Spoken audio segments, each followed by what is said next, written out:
Yoga Stan, your podcast for transformation and personal development. I'm Stefanie yoga teacher based in Wiesbaden, Germany, near Frankfurt. And this is where I met Max 10 years ago. And I'm very happy to have him here, Max Strom. Thank you for your time. Hi, Stefanie. It's wonderful to be here with you. And his teaching really influenced my life in the past years. I learned to have a more meaningful life, deeper relationships. And also I learned more about grieving, other emotions, dealing with them, and helping myself with the right kind of breathing and breathing techniques. And I think it's such an interesting subject. And Max is like a pioneer of breathwork. He has inspiring books and TED Talks. And I really like that he has his own ways of teaching. He calls it inner access and breathe to heal. And he has so many insights to share. And I'm really happy to have you here today to ask his questions. And for me, it's really, really interesting how emotions are connected to our breathing. Maybe you can explain it. How is this connection? How does it work? Yes, I'll explain it as best I can. First of all, scientifically, this is still an unknown subject. There have been studies on breathing, and the neurologists that I've spoken to, or the neuroscientists, they say, we know that it's true that the emotions and the breath are connected, but we don't know where in the brain this occurs or how it occurs. There's still a lot of things neuroscience doesn't know. For example, they also don't know where our consciousness is. So when you say, I have a consciousness, I am Max, they can't find that in my head or anyone else's. So we have to accept that although neuroscience is an exploding field, and maybe they'll know the day after tomorrow, or at the moment they still don't know. So scientifically, we don't really have an answer unless you look at traditional Chinese medicine. And there they've studied for 1,000 years the connection between our lungs and certain emotions, and particularly breathing. So they associate two emotions with the lungs, which are grief and inspiration, which are really opposite emotions. Because if you think about it, if, let's say, I get an inspiring idea, I'm working on a project, then I go, I know what we're going to do. And suddenly my body lifts and I take an inhale, a quick inhale. Or if you see somebody that you miss across the street, you go and you inhale, and you hope they do, because if somebody sees you and they exhale, it's not good. They go, then they don't want to talk to you. So inspiration actually in the science world in English also means to inhale. An inspiration is an inhale. So this has been observed for a long, long time. And we also know that the lungs have a lot to do with grieving, expressing, and feeling our grief. I had a dinner once with one of America's leading neurologists, and he started asking me about my breathing DVD. And he said, let me get this straight, Max. You think that the lungs can express grief and contain it, hold it in, and for long periods of time? I said, well, it's not just me that thinks this, but yes, I do believe that's true. And he said, I'm sorry, from my world, this is not possible. It's all in the brain. And I said, fair enough. But in your world, why is it that when someone gets terrible news of loss, like their heart is broken, why do their lungs and diaphragm muscle convulse? He said, what do you mean? I said, you know.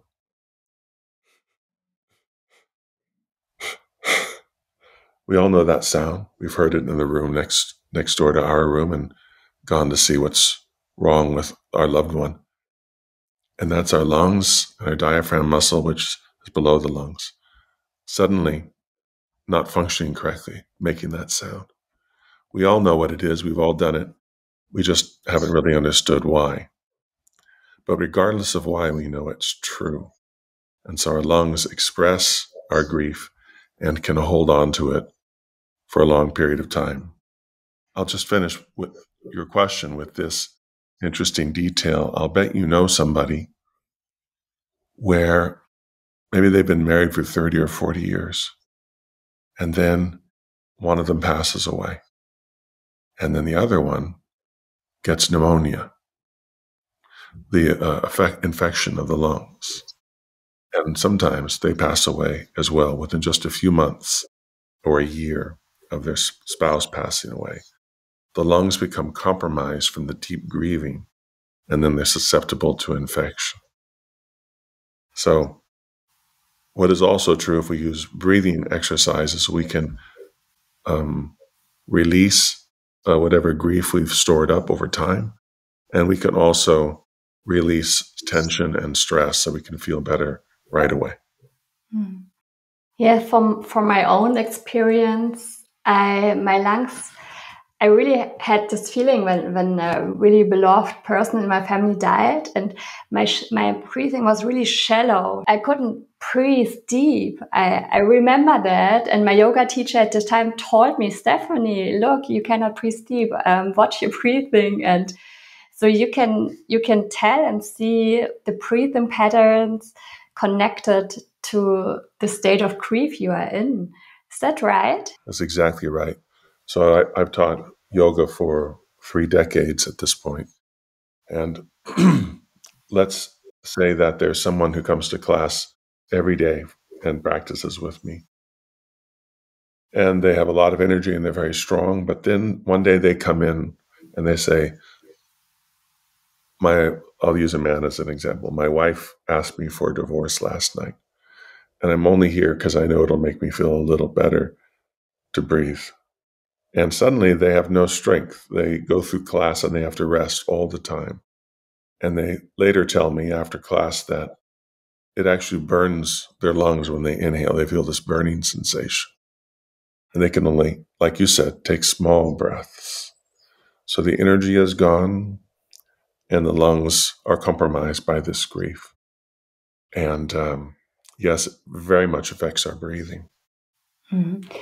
And for grieving, like in my society, I grew up in Germany, I didn't really learn how to deal with grief. Like when I was a child, I didn't go to a funeral and I was not aware. And then when it first happened in my life, I was suppressing this feeling. So I didn't let it out, but I was going to work until I was having kind of like a breakdown. And I think a lot of people having this kind of same experience. What can we learn about this process to help us feeling the grief?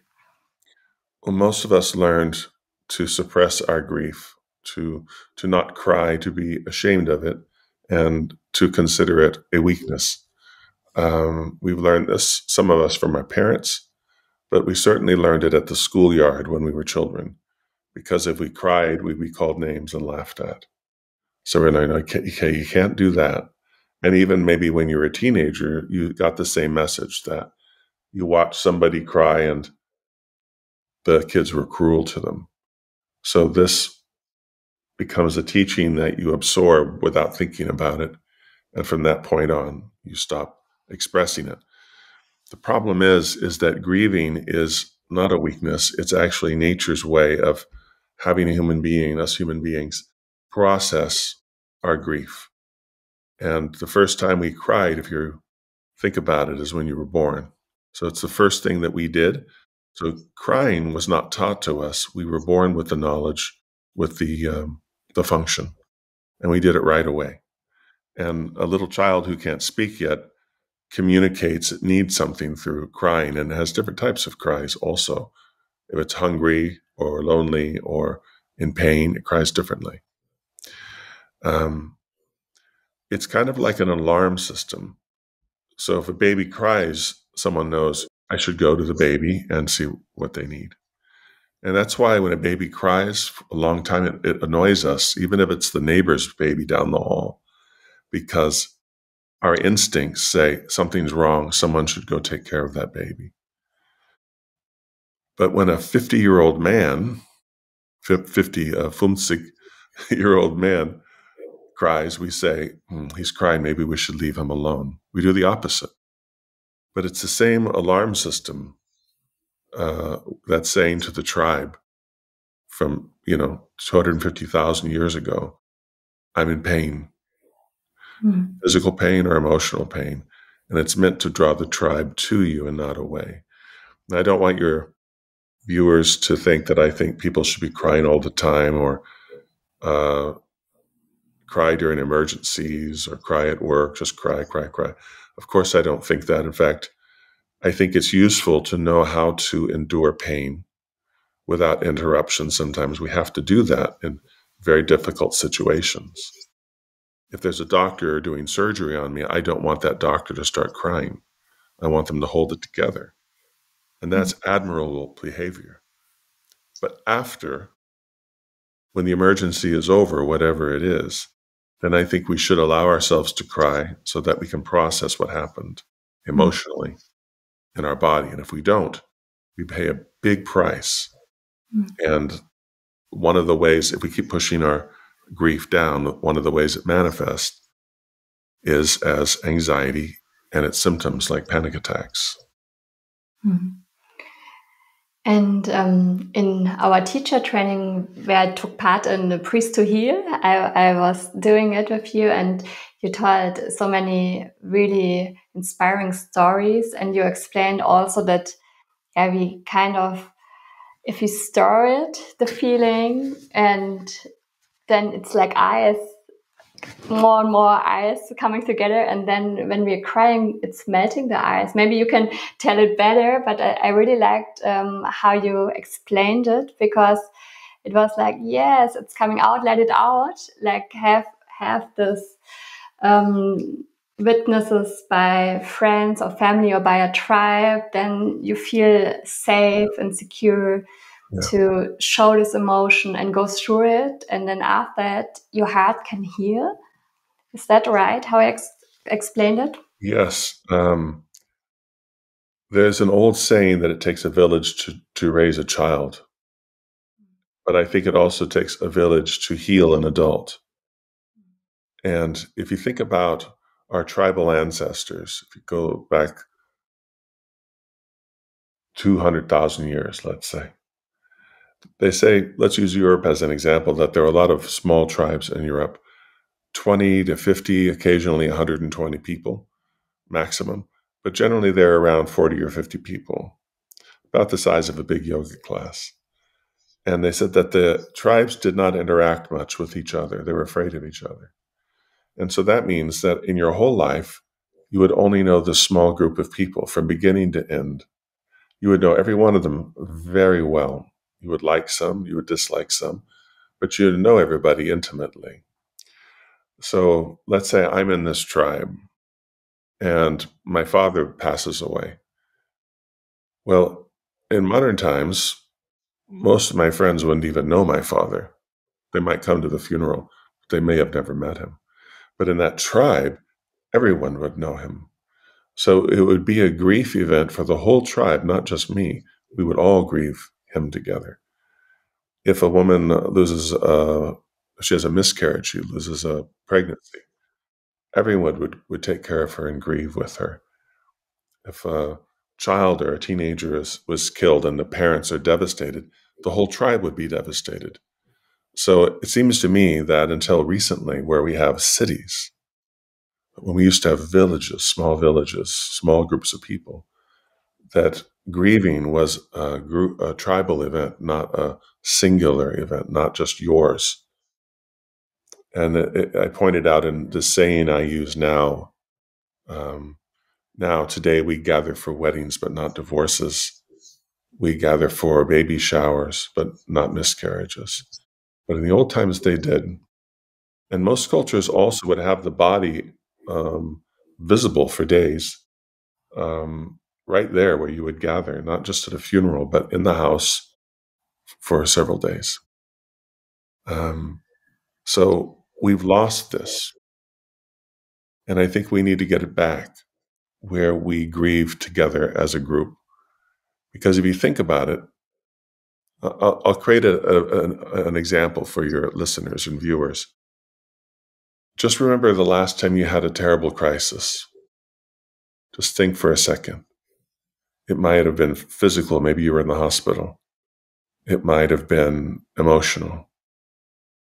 But I want you to think about how it would feel to you if when you woke up in the morning, everybody that you love is there in the hospital room or at your house. They all come. And they come in and they look after you and they sit with you. And they don't say, that's enough. They say, cry as much as you want. We are here. Compared to crying alone in a room and turning the music up so no one can hear you. One is crying and it has to happen. That's the music example, the apartment example. But the way it can and I think should happen is we should grieve more as a community. From what I've seen through this work, it speeds up the process. Instead of holding on to grief for 10, 20, 30 years, we can actually complete the grieving process in a much shorter period of time. Yeah, it means so much to remind us that we are tribal people. And if you don't have a tribe yet, then start creating your own tribe. Yes? Start sharing also, your problems and the bad times, not only the good ones, how you told in your examples. Very inspiring. Thank you for remembering. And how does breathing come to that process? Like you show examples or tell the people how, in what way can they breathe when they want to get the connections to their heart or to open up. Can you give us some examples for that? So as you know, I teach several breathing exercises, and some are quite strong to access the old emotions, the past that we've been pushing down all these years. But the one I can teach now in this format is a very simple breathing exercise that someone can do anytime you feel stress or anxiety, and it's really simple. So the way I'd like to explain it is like this. You're going to inhale to the count of 4, and you're going to exhale longer.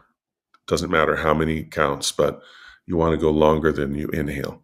When we have long exhales, it triggers the relaxation response in our nervous system, regardless of why you're tense, whether it's emotional or physical pain.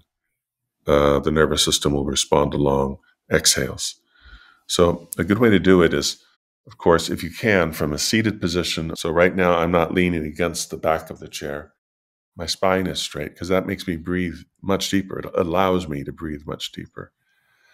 And of course, if you're in bed because you're injured, you can do this lying down on your back, but it's not ideal.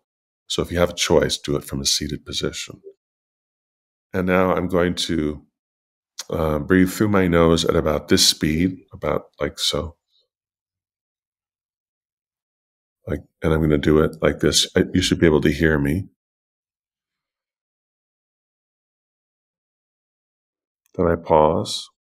And then I exhale like I have a big spoon of hot soup that I really want to eat because it smells so good. But I have to cool it off. It's just too hot. So I don't blow on it hard because it'll blow it all over the table.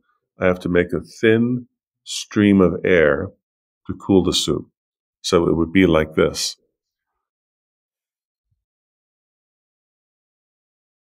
Something like that. So let me do one inhale and exhale together. Just watch.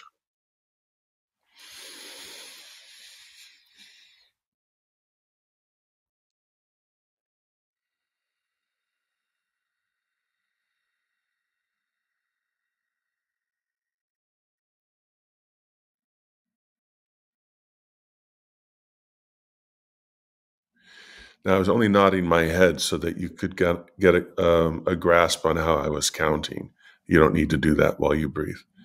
So I inhaled 4, I paused, and I exhaled about 12.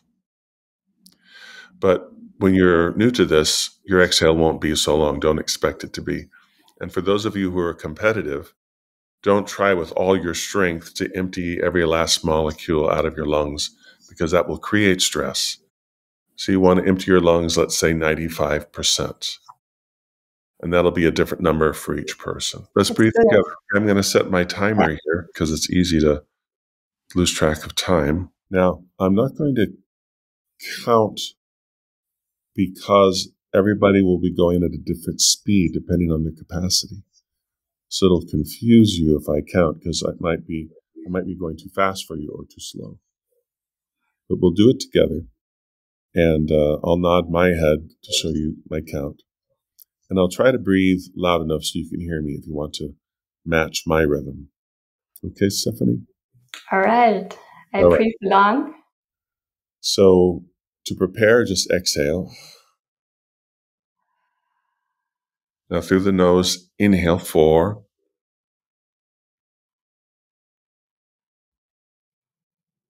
Hold. Cool the soup.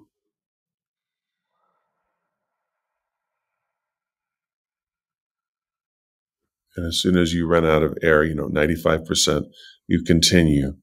And I'll be doing this as well. I'll stop speaking.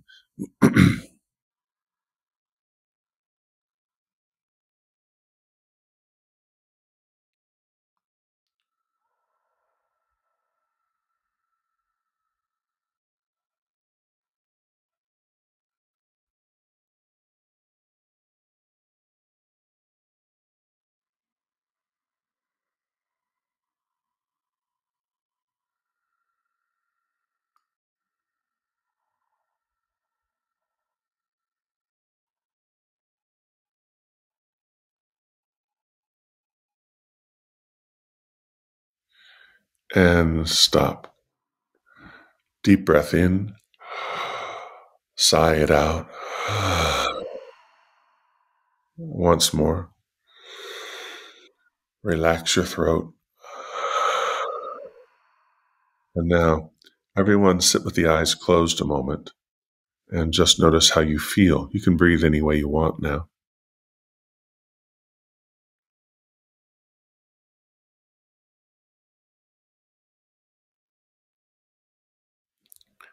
Often what people feel is a sense of lightness of being. Some people feel emotional after doing it because there's a lot of emotions just under the surface that emerge when you breathe. Everyone will feel, perhaps at first, a little dizzy. That's normal, but that stops after you've done this for a few times.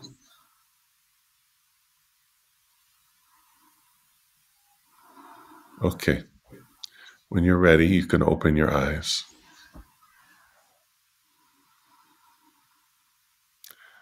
So that's a really easy one that you can teach anybody, and you can do it right away for physical pain, for emotional pain, or both. Thank you so much. Immediately, my feeling is different. I can feel this lightness, and I think it's amazing. Like after 2 minutes, 3 minutes, or 5 minutes of breathing, you can feel different. Yeah. So thank you for sharing this exercise with us and explaining how it works.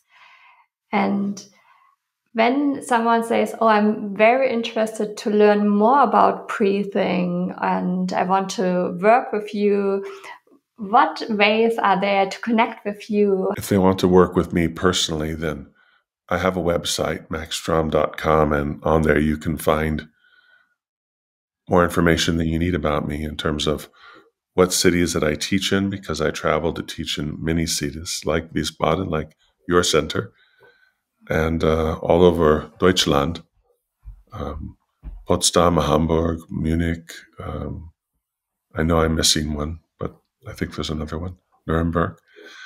And I teach in many other countries. So one way is to look at my schedule and meet me live in one of those places. I also give retreats in Europe and trainings. And I also do live stream classes. So those live streams, I do about 3 of them a month. So if you just can't travel for whatever reason or come see me for whatever reason, I suggest joining me for a live stream. And all of this is on my website.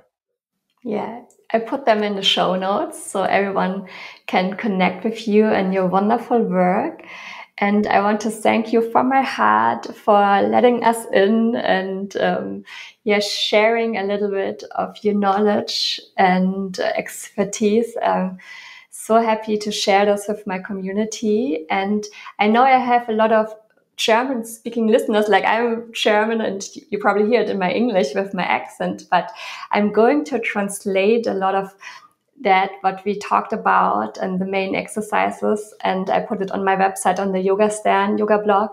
So whoever is interested to have it in German, you can read it later and listen to this now again, or share it with your family and friends and community, whoever you think it's going to be interested to share this knowledge about dealing with grief and coming together as a tribe for grieving together, which makes the process much faster.